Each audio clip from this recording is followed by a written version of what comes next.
It was a beautiful African morning. Children were playing happily in the village streets. The women were washing clothes in the river and singing songs about lazy husbands. The great chief listened to the two men sitting in front of him. "Great chief, the man next to me is a thief," said the older man. "Is that really so?" replied the great chief. "Then tell me, what did he steal from you?" "One of my sheep," answered the old man. "And what is your answer to that?" the great chief asked the younger man. "Why steal sheep, great chief?" replied the young man. "I have lots of them. If I need more sheep, I buy them. I don't steal them from other people. Here's the thief. Not me." The great chief looked at the far mountains and smiled. Then he looked at both men. Was the young one lying? He wasn't sure. But the old man didn't have the look of a thief.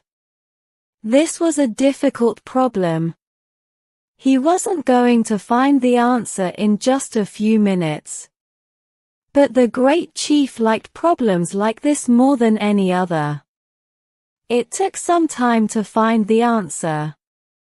People came to him from very far away to ask him to be the judge of their problems. The great chief liked this also. "I have a question for both of you," said the great chief. "The person who finds the solution will keep the sheep. Go home and think about this question. And come back only when you know the answer. What's the fastest thing in the world? Don't come back until you have the solution." The two men left the great chief's house. The old man was sad. How could he find the answer to such a difficult question? When he got home, he told the question to his daughter, Zia. She was a beautiful, happy woman who liked helping others. She was young, but she was also very wise. "I know the answer, father," she said. "It's time." The old man went back to the great chief's house. The great chief was surprised. "You're back again. Not even 1 hour has passed. And you already have an answer to my question?" "Yes, great chief," replied the old man. "It wasn't so difficult. So tell me, what is the fastest thing in the world?" "Time," answered the old man. "It always goes too fast. There's never enough time for all the things that we want to do. And when we want more time to do something, it goes faster. It goes faster." The great chief was surprised. The old man's answer was even better than his solution. "Who helped you to find the answer? Who gave you these words?" asked the great chief. "They're my words," said the old man. "No one helped me. If that's not true, I'll punish you," said the great chief. The old man was too afraid to go on with his story. "It was my daughter, Zia. She's a very wise young woman. And she gave me the words," he said. "She must be very wise," thought the great chief. "Very well," he said. "You have found the answer. And so, you shall keep the ship. And now that this is all finished, I think that I'd like to meet your daughter." The next day, the old man brought his daughter, Zia, to meet the great chief. They sat at the great chief's table and had a big lunch. Chicken, rice, fruit, and a drink made from palm juice. During lunch, they talked about the young man who stole the sheep, and about how difficult it was to be a good judge. The great chief enjoyed the lunch very much. While he talked about this and that with Zia, he felt so happy that he wanted to sing and dance. Was it the palm juice drink?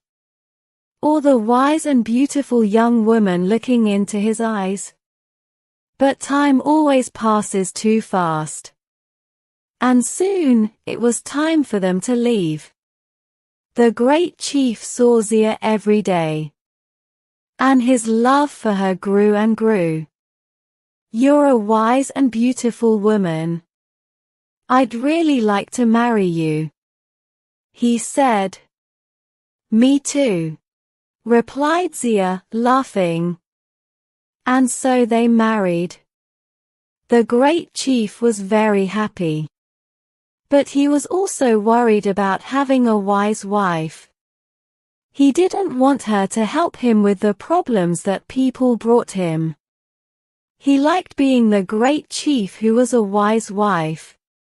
He didn't want people to start talking about the great chief's very wise wife. "Everything in my house belongs to you," he said to her the day after they were married. "But I ask only one thing from you. Never try to help with the problems that people bring me. If you do not want to be a good judge, you'll stop being my wife. I'm saying this to you only once." Zia listened without looking at the great chief. When he finished, she smiled. Zia and her husband were happy and life went well for a time. The great chief listened to people's problems as before. Zia was busy with the house and the animals. In the evenings, he told her about the problems of the day and she usually agreed with his answers. But one day, two little boys went to see the great chief about a cow. Each boy said that it was his cow. The great chief gave them a very difficult question to answer. Zia knew which boy was telling the truth because she often saw him in the fields with the family's cow. When he walked past her that afternoon, he was crying. Zia spoke to him.